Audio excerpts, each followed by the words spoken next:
Bismillahirrahmanirrahim. Assalamu alaikum learners. Today the topic of the video is The Bridge by A.J. Cronin from the book Modern English Prose by Guy Boas.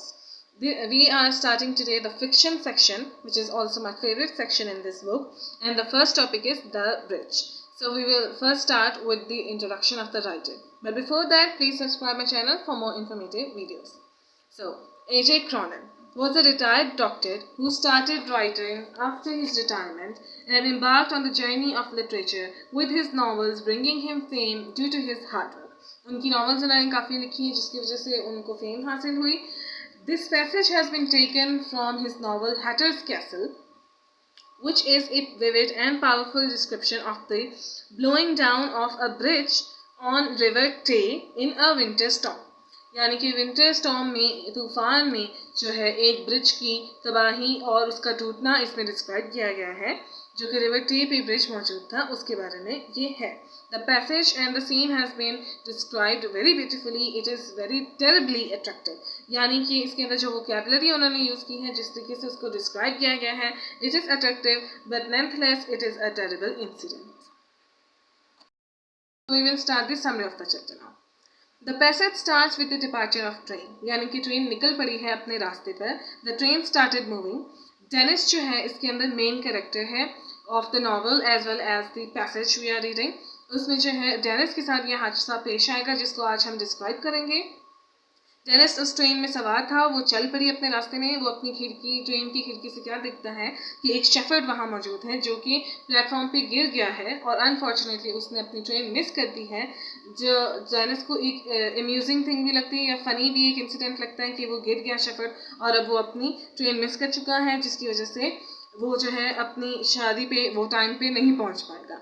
इसकी वजह से, इस हादसे की वजह से Dennis को अपना याद आ जाता है कि उसकी भी शादी होने वाली होती है ट्यूसडे को मैरी से. तो इसकी वजह से उसको याद आ जाता है कि he should not also be late because of this and so he needed this train too much. Train जो है आखिरकार, this was actually the development of the story, so we can just understand कि क्या हो रहा है, कौन उसमें सवार है, ट्रेन में कौन है और क्यों ये जा रही है, ट्रेन किस तरफ जा रही है. Now we will discuss the real thing और the real subject of the passage कि ट्रेन की कैसे वो बढ़ी आगे और कैसे ब्रिज टूटा and incident that happen. Bridge के करीब ट्रेन जो है वो पहुंच गई है और जो है वो स्पीड उसकी स्लो डाउन हो गई ताकि रास्ते में वो बेटन ले सके. बेटन जो है वो इसलिए लिया जाता है ताकि वो रास्ते में आप ट्रेन जो सिग्नल मैन होता है उससे आप बेटन कलेक्ट कर लेते हैं ताकि आप आगे ट्रेन की जर्नी कर सकें फॉरवर्ड. तो जो है ट्रेन की स्पीड स्लो होती है, बेटन लेने के लिए रुकती है क्योंकि उसके बगैर ट्रेन जो है वो ब्रिज में एंटर नहीं हो सकती. डेनिस जो है वो बाहर देखता है कि सब कुछ ठीक है क्योंकि उसको थोड़ा सा एंशियस फील हो रहा है, उसको ऑलरेडी थोड़ा सा फील हो रहा है. इसमें डेनिस की जो असल में फीलिंग्स हैं वो फोरशैडो कर रही हैं the terrible incident that is going to happen after. तो उसमें डेवलपमेंट की गई है थोड़ी सी ऐसे थोड़ा सा सस्पेंस वाले एटमोसफेयर की भी डेनिस की फीलिंग के जरिए. डेनिस को एंशियस फील हो रहा होता है, उसे अजीब लग रहा होता है कि शायद कुछ टेरिबल होने वाला है. हवा बहुत ज़्यादा तेज़ी से चल रही होती है कि जब वो थोड़ा सा बाहर अपना साइन निकालता है देखने के लिए कि बाहर क्या हो रहा है, तो इतनी तेज़ी से हवा चल रही थी कि इसे लगता है कि उसका सर बिल्कुल उसके जिस्म से अलग हो जाएगा, इतनी तेज़ से हवा चल रही है. सिग्नल मैन भी जो है जो कि बेटन देने आते हैं वो भी बहुत ज़्यादा स्ट्रगल कर रहे होते हैं क्योंकि हवा बहुत तेज़ हो रही होती है. अपना बैलेंस रखते हुए वो आगे जाता है, बेटन देता है, फिर वापस आता है तो बहुत मुश्किल से इसी तरह से सिग्नल मैन को प्रॉब्लम हो रही होती है. अंदर कैबिन में उसका एक असिस्टेंट बैठा होता है, वो उसको हाथ देता है तभी वो अंदर आ पाता है, वरना वो इतनी हवा तेज़ होती है कि वो अपना बैलेंस कायम नहीं रख पा रहा होता.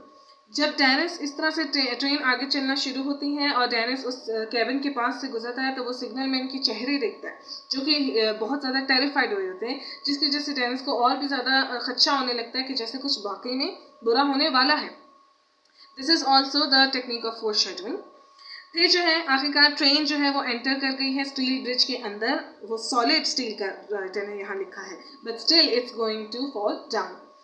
दिस टाइम जो है क्या होता है, विंड जो है वो बहुत तेज़ और भी हो जाती है. डेनिस को जो है इतनी ज़ोर से फील हो रही होती है कि स्नो जो है लिटरली वो हिट कर रही होती है विंडो के साथ बहुत ज़्यादा तेज़ी से, जबकि जो हवा है वो ट्रेन को साइड टू साइड हिला रही होती है. उसको जो नॉइज़ ऑफ द विंड है वो भी सुनाई दे रहा होता है, और जो नीचे पानी का बहाव है वो भी बहुत तेज़ हो जाता है कि उसको वेव्स की क्रशिंग की आवाज़ भी सुनाई दे रही होती है, कि जो ब्रिज के पिलर्स है नीचे पानी में उससे वेव्स कैसे टकरा रही हैं उसको वो तक सुनाई दे रहा होता है। So this was the intensity of the storm. Train जो है वो आहिस्ता आहिस्ता चल रही होती है केयरफुली, लेकिन फिर भी अंधेरे की वजह से और हवा की वजह से ऐसा लग रहा होता है कि जैसे बहुत ज़्यादा स्पीड में चल रही है। वैसे भी जब आप थोड़े से टेरिफाइड होते हैं तो आपको ऐसा लगता है कि जैसे बहुत ज़्यादा कुछ आप जितना भी केयर कर रहे हो लेकिन आपको लग रहा होता है कि कुछ बुरा होने वाला है, तो इसलिए आपको नॉर्मली लगना शुरू हो जाता है कि जो व्हीकल है वो बहुत तेज़ मूव कर रहा है।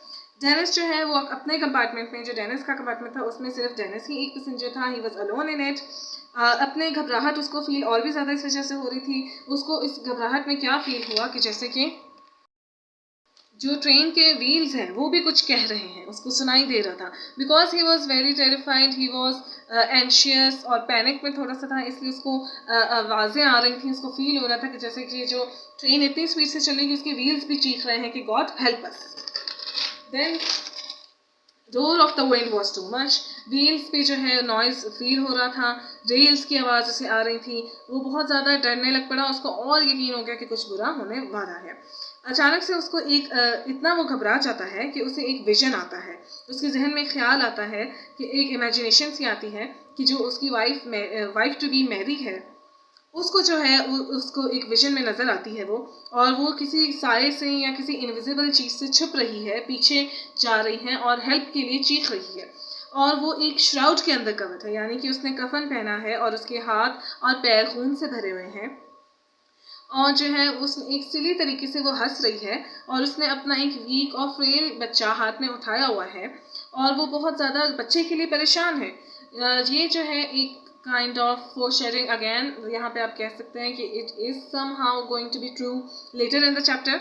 और डेनिस को एक विजन आ जाता है कि शायद ऐसा होने वाला है, उसे मैरी की बारे में फ़िक्र होना शुरू हो जाती है।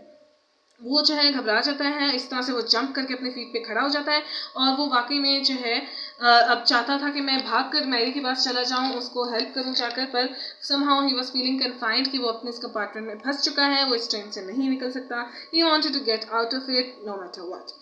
फिर उस टाइम वो चाहता था कि वो कुछ भी सेक्रीफाइस करते पर वो यहाँ से ज़रूर निकल जाए। अब ट्रेन की कंडीशन यहाँ पे राइटर ने डिस्क्राइब की है।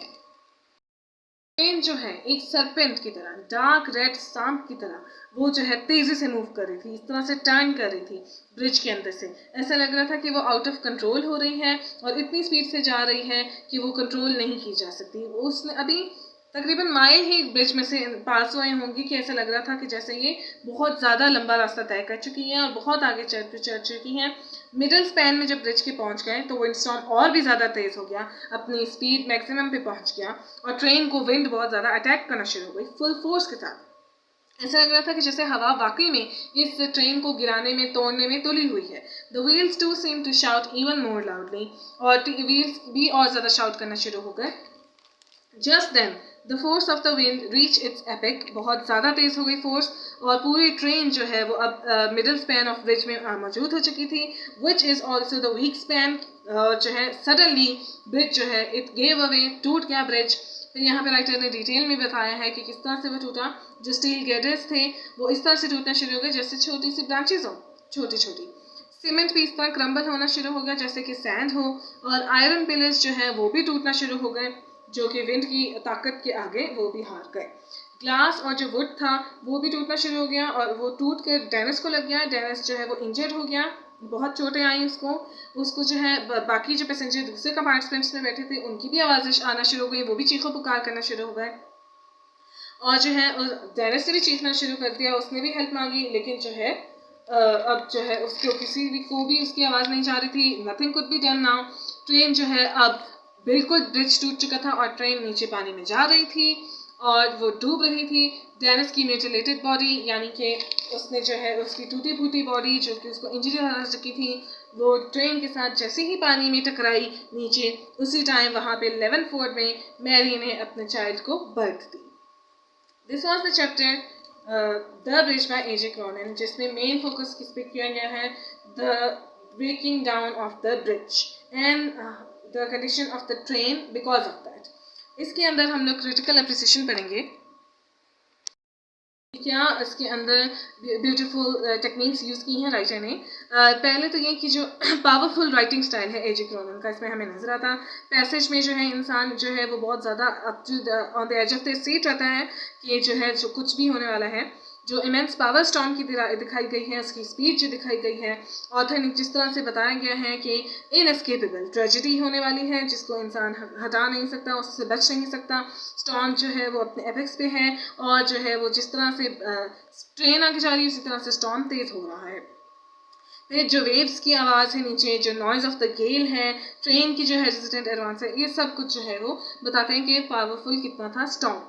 फाइनल इम्पैक्ट कहाँ से आ जाता है कि ब्रिज टूट गया, स्टील गेटर्स ब्रोकन हो गए, सीमेंट क्रबल हो गया, पिलर्स टूट गए। राइटर ने बहुत ज़बरदस्त तरीके से एक एटमॉस्फेयर बनाया of the dark and the inevitable disaster. Dennis की फीलिंग जो है वो फोरशैडो कर रही है कि कुछ बुरा होने वाला है। उसके अलावा जो कि उनकी शेडो जो उनको शेफर्ड का इंसिडेंट हुआ कि वो फॉर्चुनेट निकला कि वो उसने ट्रेन मिस कर दी, he fail but he was fortunate कि उसने ट्रेन के इंसिडेंट मिस कर दिया। जो कैबिन में सिग्नल मैन के टेरिफाइड फेसेस नजर आते हैं वो भी फोरशैडो करते हैं something terrible is going to happen. फिर जो है व्हील्स ऑफ द ट्रेन और जो वोकैबुलरी उनकी जो नॉइस थी और जो वोकैबुलरी यूज़ की गई है, इस सब से बहुत ही ब्यूटीफुल एक atmosphere of the dark and the inevitable disaster describe किया गया है। Also it is very interesting because of that. और जो है एक सेंसेशन जो दी गई है डूम की, वो बहुत अच्छे तरीके से डिस्क्राइब की गई है। स्टॉर्म को जो है डार्क वोकैबुलरी के साथ किया गया है रिप्रेजेंट, और ये रुथलेस और सिनिस्टर स्टॉर्म दिखाया गया है जिसकी वजह से सीन जो है वो टेरिबली अट्रैक्टिव है। So this was The Bridge by A.J. Cronin. Hope you like my video. Give it a thumbs up, share it, and please subscribe my channel. Really subscribe my channel, क्योंकि आप entertainment channels को अगर इतना promote कर सकते हैं तो it's better कि आप study channel को भी support करें. So I would like you to subscribe the channel.